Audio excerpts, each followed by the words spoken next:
First story. My entitled daughter signed a contract to pay me 7.5K when she was 12, so I demanded her to give me her first paycheck she saved to buy a prom dress. She refused and sulked, so I canceled her prom and took away her car and phone as punishment to teach her accountability. Now I'm regretting my actions. This is one of those situations where I genuinely didn't think I was wrong until everyone around me started acting like I'd committed some kind of crime. My daughter is angry. My husband is siding with her. My mother told me to let it go and think of her happiness, and my sister called me controlling. But I don't see what I've done wrong here. I'm enforcing something she agreed to and not under duress either. Let me back up and explain everything. 4 years ago, our daughter, let's call her Ava, was 12. Ava's always been the type to get really fixated on things. If she wants something, she'll push and wear you down. When she was younger, it was little things like glittery shoes or a specific brand of backpack that all the other girls had. But by 12, she'd started comparing what we had as a family to what her friends' families had. She became more focused on appearances, the image of our home and lifestyle. That summer, her new obsession was a pool.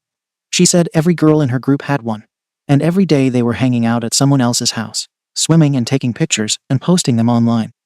She told me she felt left out, embarrassed even.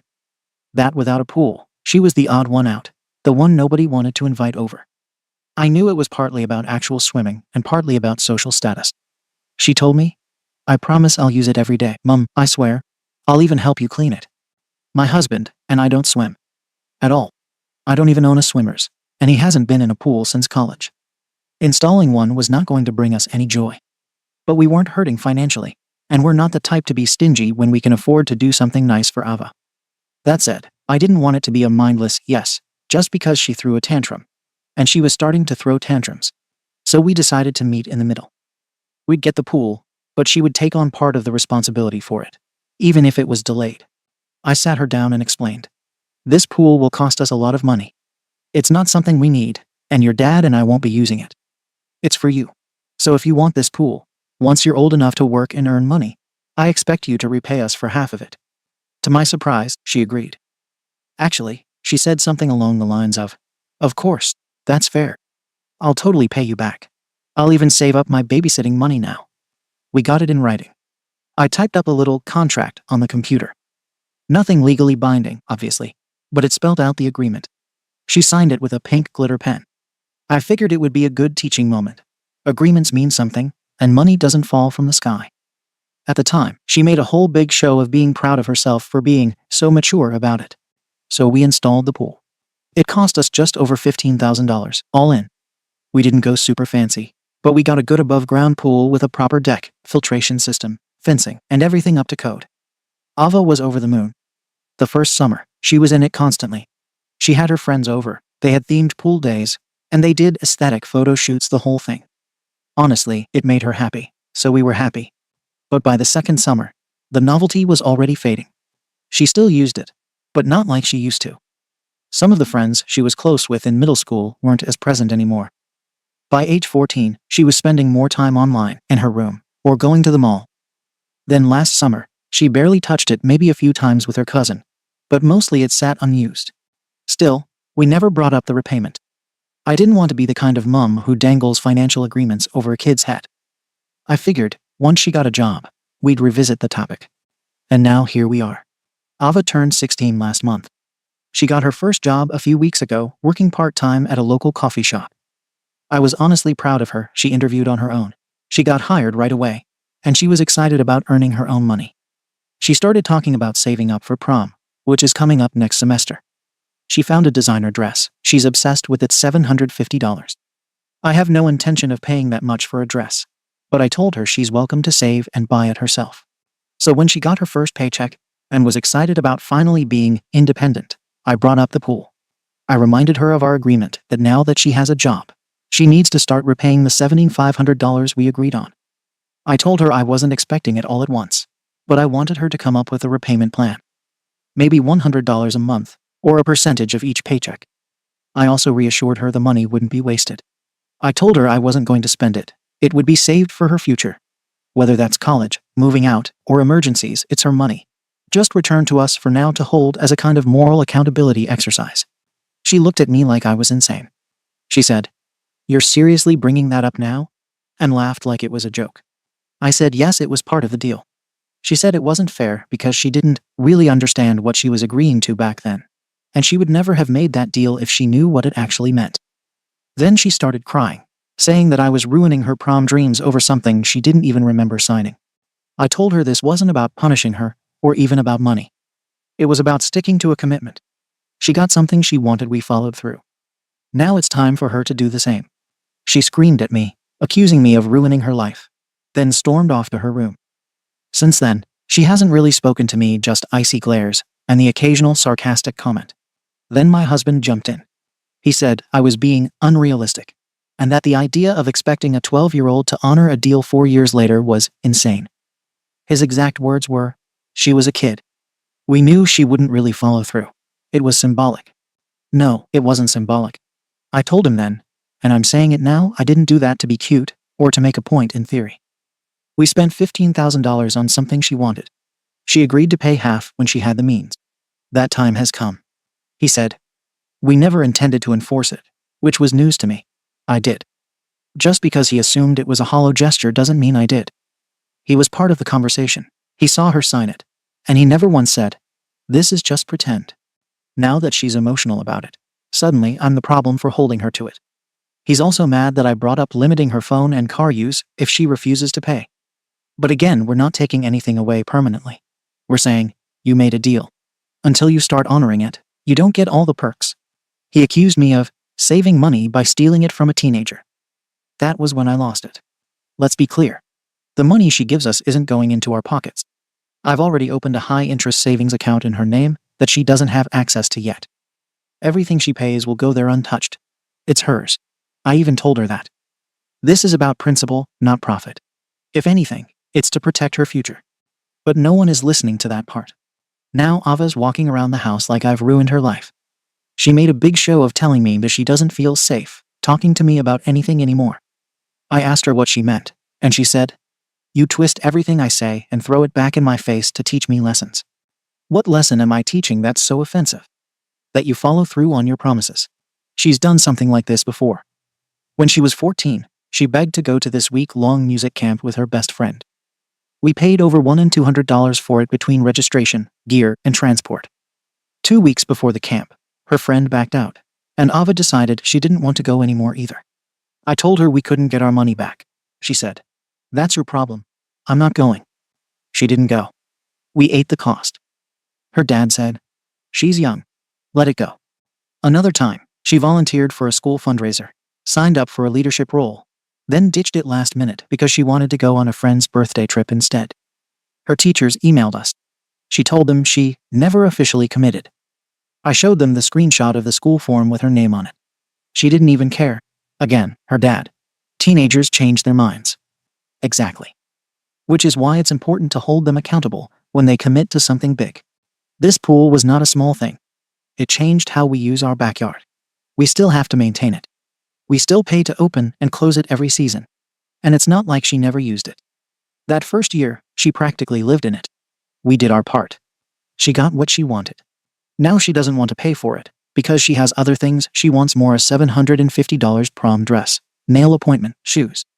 I told her she could still buy the dress after she starts her repayment. But priorities come first. That's what adulthood is, balancing wants and obligations. Now I'm the bad mom because I dared to expect follow-through. Even my own sister called and told me I'm blackmailing my daughter. I asked her what exactly she thinks I should do. Forget the entire agreement. Teach her that deals don't matter as long as you're sad enough. She said, "It was a contract with a child. Of course you let it go." So I asked, would you say the same if Ava borrowed $1,000 from someone at 12 and refused to pay it at 16? Still fine, she said. That's different. How? We're not in debt. We're not desperate for money. But we're trying to teach responsibility in a house where no one else seems to care about it. Every time Ava gets out of something because she throws a fit, the precedent gets worse. She's learning that tears and silence get her what she wants, not effort, not integrity. And no one seems to care what that turns into when she's 20 or 30. My husband keeps saying I should back off for the sake of peace. But if that's the standard peace at the cost of principles, what kind of parent does that make me? So now I'm in a house where my daughter won't speak to me. My husband thinks I'm heartless, and half my family is treating me like I need therapy. I honestly thought I was doing the right thing. I didn't expect applause, but I also didn't expect to be cast as some money-grubbing dictator over an agreement my daughter freely entered into. I still think I'm right, but I also know I'm standing alone on this right now. Ada. Comments. Comment 1. At first, I thought her end of the deal would be to clean the pool and keep it up, not pay for effing half of it. Who in their right mind makes a deal like that with a 12-year-old? Unless you're going to give her equity of the house when you sell it in the future. Get over yourself with this. My God, this is one of the most ridiculous things I've read in here. Just take half the cost of the pool out of her share of the equity when you sell the house. Oh, she has no ownership stake in the house. Guess she has no ownership stake in the pool then. What you really did was gift your daughter a childhood memory, and now you're trying to repossess it like it was a car loan. The fact that you made her sign something just makes it worse. You're not her bae. You're her parent. You can't be both. If you want to pass along good morals to your daughter, don't try to take financial advantage of minors. What she's learning from this isn't honor your word. It's don't trust my mum. Comment 2. You lost me at we made her sign a contract at 12. A 12-year-old doesn't have real agency. It's not a fair agreement. You essentially told a child, we'll give you what you want now, but we'll make you pay later when you can't say no.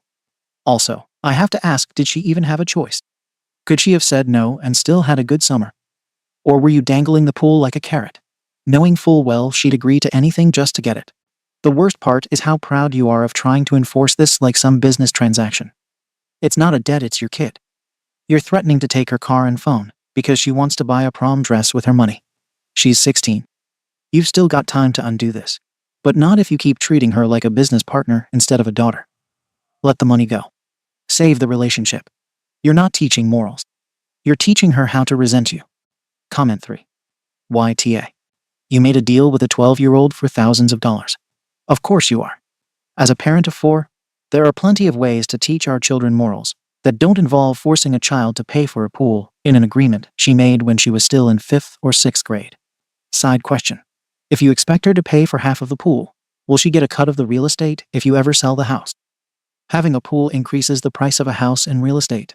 So if she owns half the pool, she's entitled to part of that profit. In other words, you've already seen a return.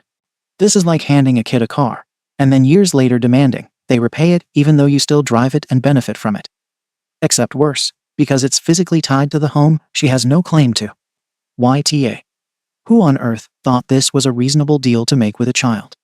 And who would double down on it 4 years later, like it's a legally binding debt? Dumb idea. Worse follow-through. Update. I thought holding my daughter to a promise she made was fair. Apparently, I'm alone in that belief. A few people in the original thread seemed to understand what I was trying to do. Most didn't. A lot of people made wild assumptions or called me things I won't even repeat. But I'll say again, this was never about the money. And now, after the way things unfolded, I'm more convinced than ever that this was about something deeper, her learning how to take accountability. So here's what happened. After a couple of paychecks from her new job, my daughter, Ava, still hadn't made any effort to follow through on the repayment agreement. She avoided any serious conversation about it. When I asked how much she had saved, she gave vague answers. I could feel it coming, the avoidance, the pushing it off, hoping I'd forget. So I decided I'd had enough of the games. I told her if she didn't want to handle the responsibility properly, then I'd require her to send me all of her earnings from the job. In exchange, I'd give her a fixed allowance each week to spend. She wouldn't have to worry about budgeting it herself. She just needed to show commitment. Not forever, just until the balance was paid. I told her again that I wasn't going to spend a dime of it. I was going to save every cent for her, either for college or for her future. It was about following through, not draining her money. She sat there and said, I already transferred it to Dad. I thought I misheard. I asked her what she meant. She pulled up her banking app and showed me. She's been transferring most of her paycheck directly to her father's bank account since the day she started working. When I asked why, she looked me in the face and said, because I knew you'd try to control it. I went to my husband and confronted him immediately. He admitted it. He said Ava had asked him to hold the money so I couldn't touch it. And instead of telling me his wife, her mother, he just agreed. I was livid. I told him this wasn't just about Ava. This was about us. About him going behind my back. About him constantly enabling her when she refuses to take accountability. I told him he never steps up when I have to be the one enforcing anything in the house. He gets to be the fun one. And I'm the one left to play the bad cop. he yelled back. He said he never agreed to make a 12-year-old pay for a pool. That I came up with that idea, and he just went along with it because it made me feel like I was teaching her something. That's not how I remember it. But I didn't even get to argue that because then he added, "If she doesn't make enough in time for prom, I'll buy the damn dress myself." That was it for me. I said, "Absolutely not. If you do that, you're showing her she can break her word and still get everything she wants." He said it wasn't a broken word, it was a child's promise. That I was being inflexible and harsh and turning our home into a courtroom. I told him fine, if no one's taking it seriously, she's not going to prom at all. That if she can't take ownership of a major agreement she pushed for, she doesn't get rewarded.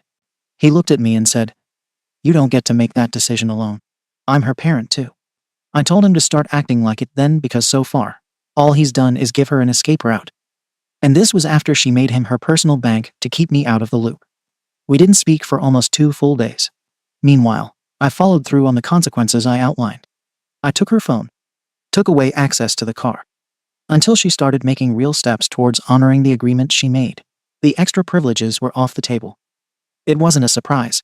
She knew this was coming. That night, she left. She messaged her friend's mum and asked if she could stay with them for a while.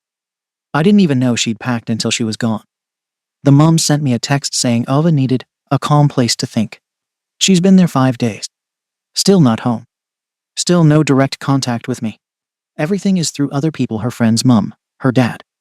Apparently, she's telling them she doesn't feel safe at home because I'm trying to control her money and her future. The language she's using, it sounds straight out of some teenage influencer therapist TikTok.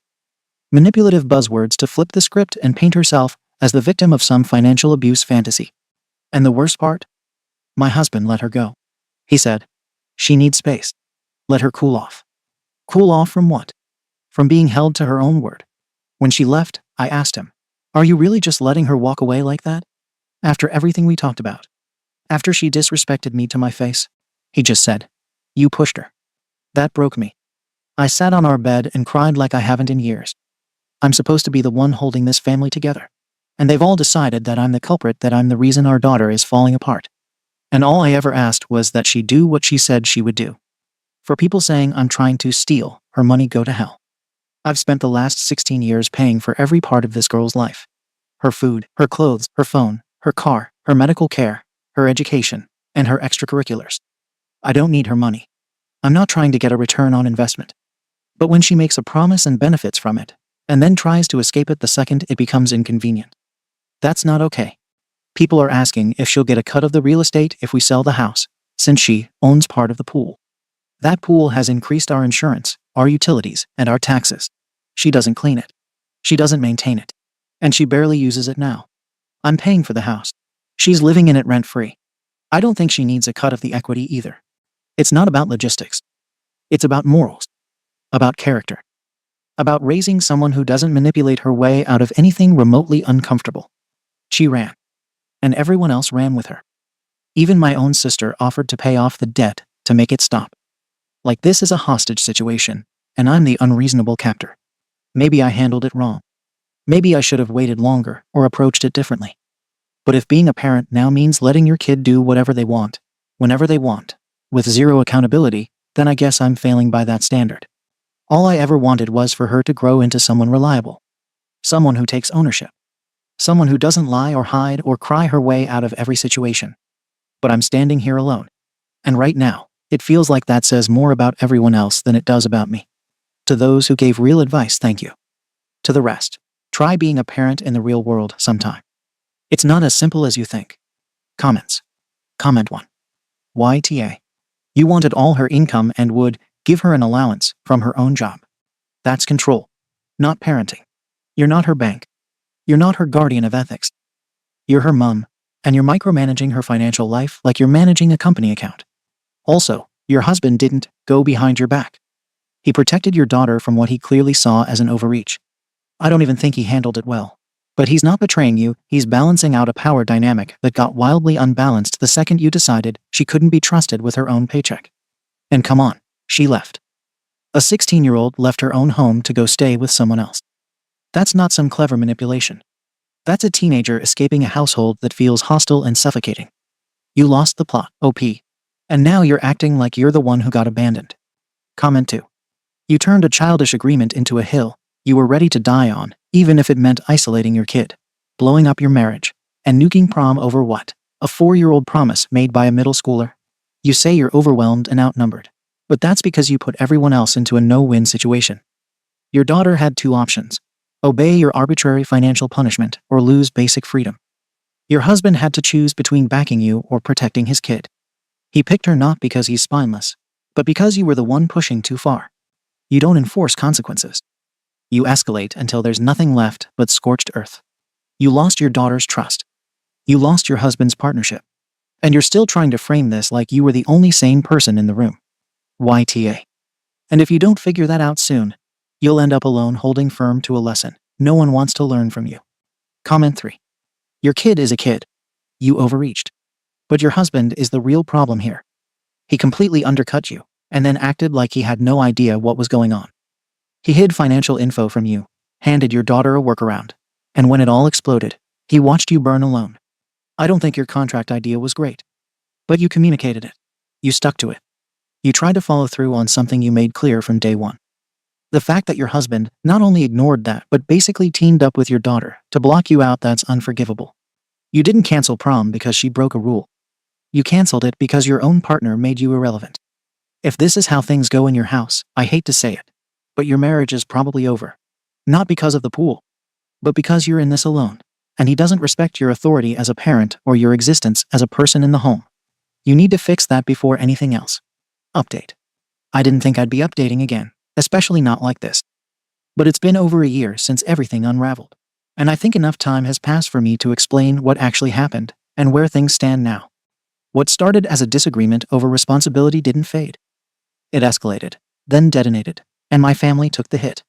We are not divorced. We are still legally separated. That matters to me, because despite how everything turned out, I never intended for my marriage to end. I never thought this would go that far. Things simply moved faster than I could react. After my daughter left to stay with her friend, my husband arranged what he called a family talk. I thought it would be a conversation. It wasn't. It felt more like a coordinated confrontation. My husband, my daughter, and my sister were all there. They had clearly spoken beforehand. My daughter read from a typed statement she had prepared, saying she no longer felt safe in the house, and that my parenting revolved around control and punishment instead of care. My sister accused me of financial intimidation. My husband said I had turned parenting into something transactional. I listened. I didn't interrupt. But it was obvious this wasn't about resolution. It was about alignment, and I wasn't part of it. No one acknowledged that the agreement existed. No one acknowledged that my daughter asked for it, agreed to it, or benefited from it. The entire history was rewritten into a narrative where I was some kind of opportunistic parent exploiting a child. I stood up and left without arguing. About a week later, my husband said he wanted a trial separation. He said things needed to cool down and that Ava needed stability. He didn't accuse me of being abusive. He said I was too rigid and that my approach had escalated things past repair, at least for now. I didn't fight the separation. I was exhausted, emotionally and mentally. I packed what I needed and moved out. Ava stayed with him. A few months later, we sold the house. The house wasn't sold out of spite financially. It made sense, but watching everything go felt like watching an eraser drag over my entire adult life. The pool went with it. I never stepped foot back there after leaving. I didn't want to see it drained or listed or talked about like a feature on a flyer. It was just gone. I stayed with a friend briefly, then found an apartment. Life now feels muted. Not bad, just bland. Empty. Everything that once filled my time and energy disappeared all at once. And I didn't realize how much of my identity was wrapped in being the one holding things together. During the separation, I made a mistake. In a moment of anger and hurt, I contacted my lawyer and temporarily removed my daughter from my will. Not permanently. Not legally locked in. It was meant to scare her and my husband into understanding that actions have real consequences. That this wasn't just words and feelings. It backfired spectacularly. My husband told Ava. Ava posted vague, but pointed comments online about being cut off for wanting autonomy. It spread farther than I expected. Someone at my job recognized the situation. I got pulled aside with concerned questions about home stability. I realized very quickly that I had lost control of the narrative entirely. I reversed the will change not long after. My daughter is still in it. I never intended to disown her or punish her financially forever. I wanted her to stop, think, and understand that commitments matter. Instead, it confirmed everything she already believed about me. Around that time, I started therapy alone. Not family therapy. Not mediation. Just for myself. Because when you lose your home, your day-to-day role as a parent, and your marriage stability within months, you don't get to pretend everything's fine. Therapy forced me to confront uncomfortable truths, including how tightly I hold onto structure when I feel things slipping, how my insistence on lessons can become inflexible when I'm scared, and how that fear often gets masked as principle. Prom happened without me. My husband paid for the dress. Ava went. I saw pictures later indirectly. She looked happy. I wasn't invited, and I didn't reach out. Not out of spite, but because I knew any attempt to insert myself would feel like pressure instead of support. My husband and I are still separated, but we talk more now than we did at the height of everything. Mostly about Ava's future graduation, college plan, finances. Our conversations are careful, but not hostile. I still believe he is a good man. A kind one. He is overly protective of our daughter. And in his fear of hurting her, he made decisions quickly, and without considering the long-term damage to our partnership. I don't think he wanted to erase me. I think he panicked. Ava still hasn't contacted me directly. Not once. That silence is the hardest part. I don't know if she's angry, relieved, or simply done. I still ask mutual acquaintances if she's okay. I still look at her social media more often than I should. I still save things I think she might like, then stop myself. She's graduating soon. I plan to go. I don't know where I'll sit. I don't know if she'll acknowledge me. I don't expect reconciliation, not yet. But I want her to see that I'm still there, still present, still her mother, even if she wants distance. I also hope, maybe foolishly, that my husband and I can eventually find our way back to being on the same side. Not pretending this never happened, but understanding it differently. I want him to recognize that my intentions were never about money, control, or punishment. They were about preparing our daughter for adulthood, even if my execution was too harsh. Because I still believe the core truth. Responsibility matters. Owning promises matters. Avoiding discomfort by manipulating circumstances isn't strength, it's avoidance. And I worry that lesson still hasn't landed for her. But I've also learned this. When you push lessons harder than the relationship can hold, you don't teach, you fracture. Life now is quiet. I miss the noise. I miss being needed. I miss being mum in the everyday sense instead of in theory. I don't regret caring about integrity. I regret not realizing sooner that timing and delivery matter just as much as principle. I love my daughter. I always will. I hope one day she'll be ready to talk not about the pool or the money, but about everything that came after. Until then, all I can do is wait, reflect, and try to grow without hardening. I never thought enforcing a promise would cost me this much. But I still believe promises mean something. I just hope it wasn't too high a price.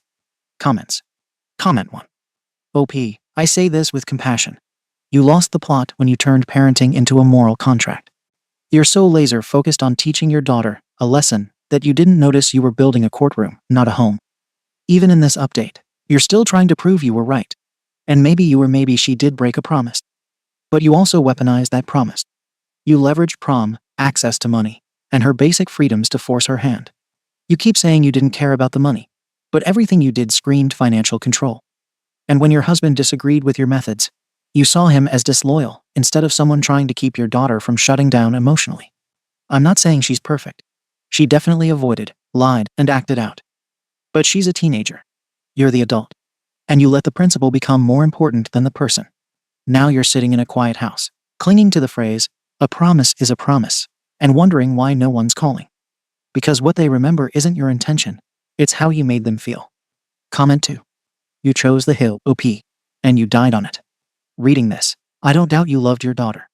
I don't doubt you wanted her to grow into someone accountable. But Jesus Christ, at every turn, you escalated instead of stepping back. The contract, harsh, but okay. Demanding her whole paycheck, come on. Taking her off the will to scare her. That was nuclear. You tried to play the long game on morality and lost the short game of trust. And your husband? He bailed emotionally the second things got uncomfortable. He didn't want to parent, he wanted to placate. You both failed her, just in different directions. Now you're in separation limbo, your daughter's gone silent, and your reputation is in shambles. And I think you still don't understand that the lesson didn't land because you buried it under punishment and pride. Comment 3. There's a difference between a moral stand and a personal grudge. Somewhere along the way, this stopped being about the pool and became about not losing control. You started keeping score. You say your husband was overly protective. But that's what partners do when the other parent starts running the household like a drill sergeant. You punished harder, and then tried to back it up with, "This is how the world works." But she's 16. Her world isn't there yet. You haven't lost everything. Not yet. You're still separated, not divorced. Your daughter is still young. You're in therapy. That matters. You can't fix the past, but you can change the next chapter. You just have to be willing to stop trying to win. The win now is getting your people back, not proving you were right. Update. It's been a little over 2 years since everything happened. In those early months, it felt like my life had been hollowed out overnight. The only thing louder than the quiet was my own stubborn belief that I was right. Looking back now, I still believe I had a point. But I also see how much damage I did trying to prove it. Not long after my last update, something in therapy finally clicked. It wasn't an aha moment, more like an emotional drain unclogging after years of being jammed with grief, control, and fear. My therapist asked a question. What if your daughter's takeaway isn't that promises matter, but that love is conditional? I couldn't answer that. So I started writing. At first it was journaling, then letters. I wrote dozens of drafts. I didn't send any of them. But eventually, one stuck. I wrote Ava a letter not just about the pool, or the prom, or the money. About my own childhood. About how no one ever taught me how to forgive. How keeping order became my way of surviving. I admitted I was too harsh. That I weaponized the right lesson in the wrong way. That I loved her through all of it, but didn't show it in a way that felt like love to her. I ended the letter by saying, I didn't need anything back. I just wanted her to know I saw it now. I left it in her father's mailbox with no note. I didn't even know if she'd read it. Weeks passed. Then months. No reply. And then, out of nowhere, she texted. It was short. Just, I got your letter. Thanks. That was it. But I sat in my car for 20 minutes after reading it. Not long after that, my husband called and asked if we could try therapy together. Not to fix everything, but to talk like people who'd spent 20 years building a life. I said yes. The sessions were heavy. Some ended with silence. Some with tears. Some with quiet understanding. He told me how helpless he felt watching Ava spiral. How he hated choosing between us. How he never wanted to pick sides, but felt like he had to protect her. I told him how abandoned I felt. How no one stood beside me when I needed someone to say, she's trying, even if it's messy. We don't know what we are now. But we're speaking again regularly, calmly. That's more than we've had for over a year. Then came graduation. I didn't expect to be invited. I bought a ticket anyway. I sat near the back, dressed simply, quietly. I saw her on stage. She looked so much older, more composed. My husband spotted me and nodded. That was all I needed. After the ceremony, I started walking towards the exit. Then I heard someone call my name. It was her. We didn't hug. She just said, I'm glad you came. I said, I'm proud of you. She smiled. It was small and tight, but real. A few weeks later, she messaged again. She wanted help with budgeting. She's looking at a small college and trying to figure out financial aid. I helped. No lectures. No conditions. I didn't mention the pool. She didn't either. She's not moving in with me. She's still living with her dad. But she texts me every couple of weeks now. Sometimes it's just asking about laundry or cooking. Sometimes it's photos of her cat. I take every message as a gift. We're not healed. We're not close. But we're on a path again. And in case anyone's wondering, no, I'm not holding anything over her head. The pool debt is gone. It never really mattered. What mattered was the part I lost sight of, connection. I also had to let go of the marriage, at least the version of it I clung to. We still haven't officially divorced, and maybe we never will. We're friends now, more or less, allies. Sometimes we have dinner together, especially when Ava's around. We don't talk about the separation like a tragedy. We treat it like a reset. Last month, Ava needed help covering a deposit for her college housing. She texted me. Would it be okay if I asked for help? I wired her the money the same day. I didn't say, see, this is how you ask. I just said, of course. Because that's what I wish I'd done earlier, given her the space to come to me, instead of pushing her towards what I thought was right. I'm in a better place now. Not just emotionally, mentally. I stopped obsessing over principles and started focusing on peace. I go for walks. I journal. I don't check her social media every day anymore. I'm not waiting by the phone. I'm living. And if she calls, she calls. If she doesn't, I'll still be here. Still loving her. The pool was never the real problem. It was how I built a wall out of lessons when what she needed was a door. I see that now. And for the first time in a long time, I think she might be starting to see me again too. Comments. Comment 1. Okay, I'll say it. This is what accountability actually looks like. You didn't just say, I was right, but too harsh. You got into therapy. You wrote the letter. You shut the hell up when it mattered most during graduation, during the text, and during her request for help. You learned to back off, and that probably saved what was left of your relationship with her. I still think the original fight was insane. That whole pool contract thing was never going to end well. And yes, you F-ed up. Big. You buried your kid under a life lesson she wasn't ready for. But you didn't just burn the bridge and blame everyone else. You stood in the ashes and started rebuilding quietly. A lot of parents would rather die angry than admit they pushed too hard. You did the hard thing. I hope more people read this update and realize growth isn't about being right. It's about learning when to shut up and listen. Comment 2. This felt like a slow gut punch in the best way. What really stands out to me is how you stopped trying to control the narrative. You let her walk away. You dropped the punishment. You gave money without strings. That's growth. But it's also grief, and I don't think you're done processing that. Your husband, yeah, I know you're not calling him X, deserves credit too. He could have stayed hostile, but instead he invited you to talk. Honestly, your whole family went to war over a principle that should have been a conversation.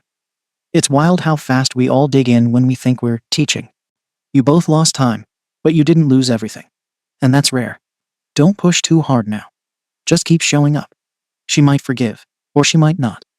But you already proved you can love her without needing to be right all the time. That's what matters now. Second story. My girlfriend is entitled and expects me to drop everything and help her now.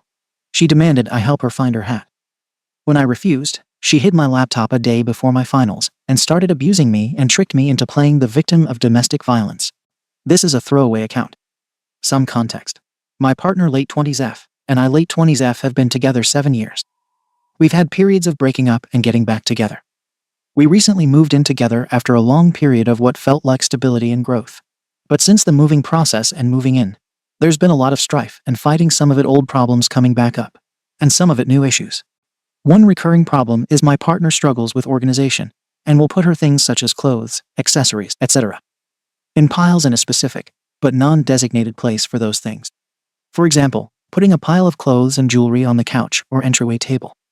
When I or she accidentally move these items, usually due to needing to use that space for its intended purpose or some other purpose, it becomes a huge problem. She gets frustrated and overwhelmed quickly and has wanted me to drop what I'm doing to look for it, with an undercurrent of it being my fault, it's misplaced, and my responsibility to find it, which makes me not want to help anymore. And half the time it ends up in a fight. It's exhausting. We're still in the process of unpacking and settling in. And right now one of our bathrooms is filled with storage. She put a stack of her clothes, including a hat, on top of the storage items. I needed to get to those items to organize the house, and I did my best to put her things together. I don't recall moving the hat. Cue breakfast time. We're having a fine morning, chatting, and everything is good. She gets dressed and goes to get her hat, which is not where she remembers putting it. Immediately she's upset with me, telling me I need to stop touching her stuff, and how I always do this, and she is agitated and frustrated. I tell her calmly but firmly that I have no intention of moving her things, but if I need to get to the storage, I will simply have to touch her stuff, and that it probably fell behind some things, and to keep looking because I know she will find it. She didn't want to hear that. She became increasingly more upset, talking at me and stormed around criticizing me instead of actively looking, and I lost my patience and left on a walk in the middle of her talking. Fast forward to that afternoon. Partner is not home. I'm looking around for my laptop. I have finals due the next day, and I need to start working. Keep in mind, I do have another laptop that I just bought to replace my old one, but I hadn't set it up yet. And to manage my fickle ADHD motivation, I was going to use setting up my computer as a reward for completing my finals on my old laptop. I can't find my laptop anywhere. It's not in the place I always leave it. My gut immediately says that she took it or moved it, but I decide to look around first and make sure I didn't miss anything. I look everywhere. I text her. Did you take my laptop with you? She takes a while to text back. No, I don't have your laptop. I ask if she's seen it, and she can check her iCloud since it used to be connected. No, it's been disconnected for a while. I text again. Okay, so have you seen it? No reply. I am now 95% convinced she's lying to me.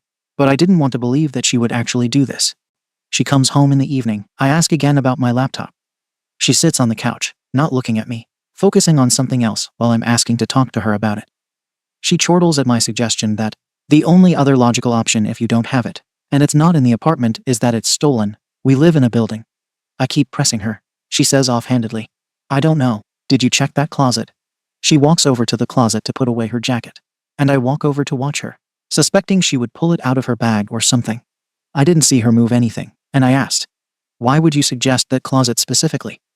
This goes on for a few more minutes with her smiling smugly and snickering, and I'm getting increasingly upset. She's telling me she's too busy to help me find my laptop by answering my questions. Finally, I walk over again to the closet, the tiniest piece of doubt, wondering if maybe I didn't check it fully, and lo and behold, it's sitting right there on top of some jackets. The same jackets I completely pulled out of the closet while digging through to find my laptop. It wasn't there before.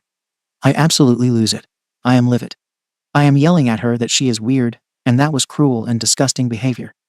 I tell her I don't want to be in a relationship with her, and I do not want to be in a relationship like this. Once I say that, she doubles down since I broke up with her, and just proceeds to dismiss that it's just a computer, and it's not that serious, and was attempting still to make it seem like it was there in the closet. The whole time turns out she hid it on a top shelf, the only place in this entire apartment I didn't check. She still has not apologized, and said she has no reason to, since we're broken up. Her response and the whole situation made me feel sick to my stomach. I absolutely hate pranks, she knows this. And this wasn't even a prank, she basically admitted to doing this because she was pissed at me for losing her hat, mind you. I found her damn hat while looking for my laptop, exactly where I said it would be. This feels extremely serious to me. It doesn't feel like a petty little act. It feels disrespectful, like a breach of my privacy and our shared space, and genuinely cruel. I told her I don't think you can care for someone and love them and do something like this, intentionally causing them distress, confusion, and harm. I cannot fathom how she thought this would play out. The whole process of breaking up is daunting, and I historically have not been good at maintaining my boundaries and my resolve when breaking up in the past I initiated. But we were both expressing unhappiness. We live together now, and while the apartment is spacious, it is challenging to split up rooms, only one bed, and the other room is still being used as storage. And finding a new apartment is even more challenging with financial constraints. Having just moved so recently, I have been feeling a lot of frustration with our dynamics aside from this situation, as has she. I love her a lot, but I'm at my wit's end. I don't know if things will get better, or if we are doomed. We've tried couples counseling again recently, and it didn't go well. My partner was shut down and didn't like the therapist. Our communication is not improving. I need advice on how to move forward in this situation. TL Doctor. I mid-20s F recently moved in with my partner mid-20s F, after being together 7 years. Been having issues exacerbated by the move and old issues resurfacing. She blamed me for her hat getting misplaced when it was on a pile of storage, and then intentionally hid my main laptop from me the day before my finals were due and lied about it for hours through text and in my face. I feel livid, hurt, and at my wit's end. I love her a lot, but I don't know how to move forward, or if this relationship can be saved. I would appreciate any advice or comments, and thank you for taking the time to read. Comments. Commenter 1. I would point out that a missing hat is not even on the same planet as a missing laptop when your finals are due tomorrow. I don't know what I would have done if my boyfriend had done something like that to me, knowing full well that my finals were due imminently. I probably would have called the police on him and actually pressed charges for theft by deception. But also, he would never do such a thing, to the point that he would cancel all plans for the day to help me search the house more thoroughly than the D on a drug raid until we found my computer so I could get back to finishing my finals. And we've come pretty close to that level of a search attempt for something else important that I don't recall. Aside from the absolute disaster the house was after we'd pulled everything out of everywhere looking for it. Downvoted commenter. Nowhere does it say OP told her about the finals. I don't think she knew it was that important. She even said it's just a computer. Edit. OP clarified that she had 2 laptops. So my guess is ex-girlfriend thought she wouldn't need both. OP. IF definitely told her about my finals. She was well aware. She probably justified it with herself by saying I do have another laptop, the unopened one. But she knew how important it was. Downvoted commenter. Then you had another laptop. She made you feel how she's felt many times in just a single day. It doesn't matter how important her things are to you, or if you think they're unimportant. They're important to her, and you should respect that. You didn't, and she took matters into her own hands. You both suck here. No pity from me. Sorry about the misgendering. I also have ADHD as well as autism, and I missed that detail. But it doesn't change how I feel here at all. OP for clarity. If someone accidentally moved a pile of things you left somewhere to get to storage underneath, and something on that pile fell off into the storage area without them realizing before they put the pile back in the same spot, and you then couldn't find one of your items, you would think it's justified to take one of their personal belongings and hide it from them to make them feel how you felt. Just want to add, this is a genuine question to understand how you process things as someone with ADHD and autism. Commenter 2. And that it probably fell behind some things. And to keep looking because I know she will find it. Mind you, I found her damn hat while looking for my laptop. Exactly where I said it would be. Suo. Did you know exactly where the hat was, or not? Sounds like the pot calling the kettle black. But you can break up for whatever reason you want. OP. I didn't know where the hat was, no. I knew where her pile of clothes was in the storage area. And I did my best to keep everything together and put it back where I found it when I needed to get things underneath. Everything was stacked haphazardly. I didn't realize the hat was missing, or even that it specifically was there until she was looking for her black hat. And I remembered seeing something black. There was also a black hand towel, which was where and then I left it. I genuinely don't know if I was the one who moved it. It's not a low traffic area. I found the hat because I completely emptied the storage area and reorganized it in the process of looking for my laptop. And it was at the bottom of the stuff. I guess this is the feedback I'm curious about, because I am really resistant to being told that I need to drop everything to help my partner or anyone find something before she's looked herself. It wasn't like she had searched extensively, and I watched carelessly. There was less than a minute of looking before the blame started. It feels to me like weaponized incompetence, and that triggers me. I know this stems from my experiences growing up, where an enmeshed family has turned a missing item or any other personal problem into a level 10 emergency that they need someone else to solve. And I was often the one to find it or try to fix it, because 1, I have great patience, and 2, I had a great need to please. OP responds to a downvoted commenter about communicating better with her partner on where things are around the place. OP, thank you for this reply.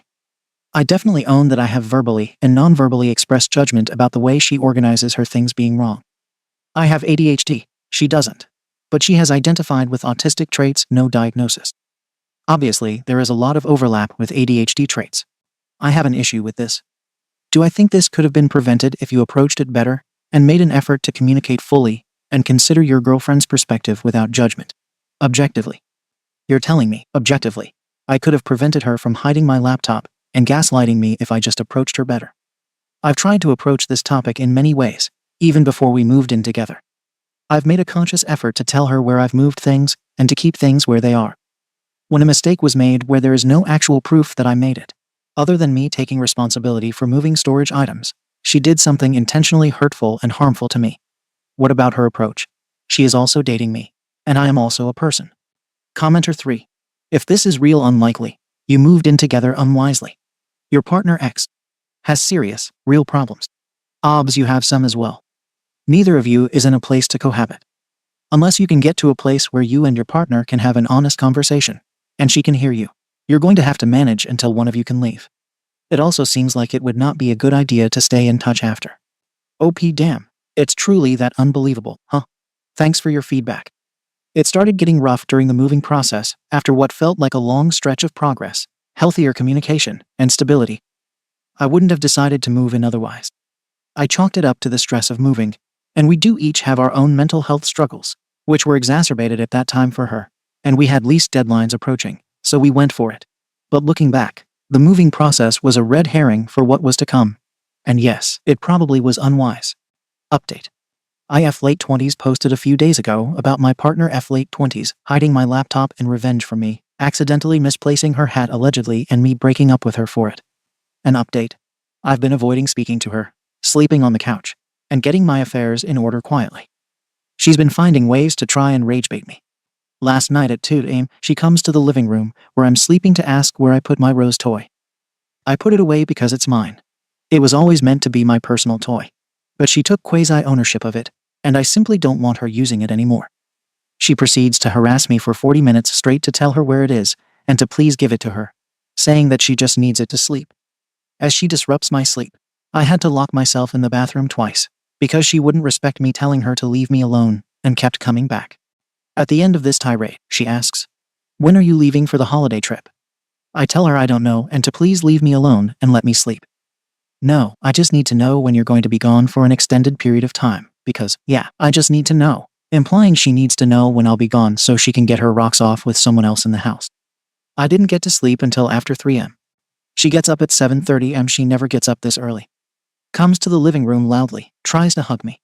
I was sleeping. I tell her, please do not touch me. She says, really? How long are we going to do this for? I pull the covers over my face and try and ignore her and stay calm. She pulls them off my face to ask me a question. She proceeds to turn on all of the lights, even though it is already bright. She blends something for no exaggeration 20 minutes straight. She stomps around, slams doors, and loudly rummages through items. I stay under the covers and just contain my energy. Before she leaves, she again tries to hug me after I told her multiple times to please not touch me. She forces a kiss on my head and says, I love you, and again asks how long we're going to do this.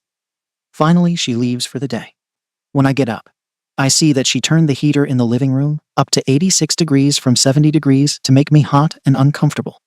We have pets. I just wanted to update because I needed to hear how messed up, manipulative, and abusive it is.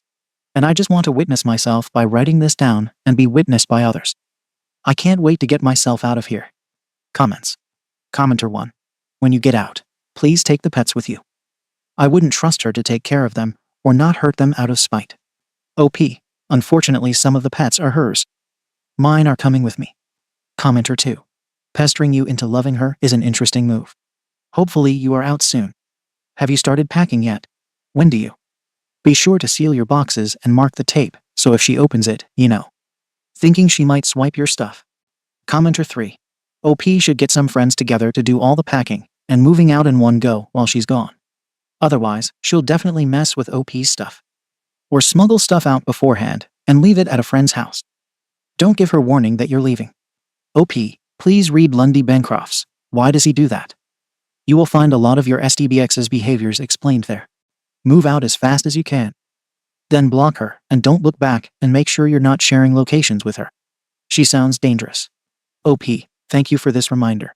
I avoided reading this book, which I've circled around for years. The denial part of me kept me from reading it. It's like all of the illusion has been peeled away. Every single warning sign, characteristic, and behavior fits, and I have several examples. Update. After this post, I may have to switch to posting in r/abusive relationships. I am abundantly clear now that it was indeed more than breakup worthy. I started reading Why Does He Do That? After a couple recommendations, a book that I circled around for years, but subconsciously avoided to protect my own denial. This relationship has been nothing but abusive. I feel like a veil has been lifted, a bubble burst, and I am so grateful for this clarity, although it comes at a high emotional cost. I'm still getting things in order.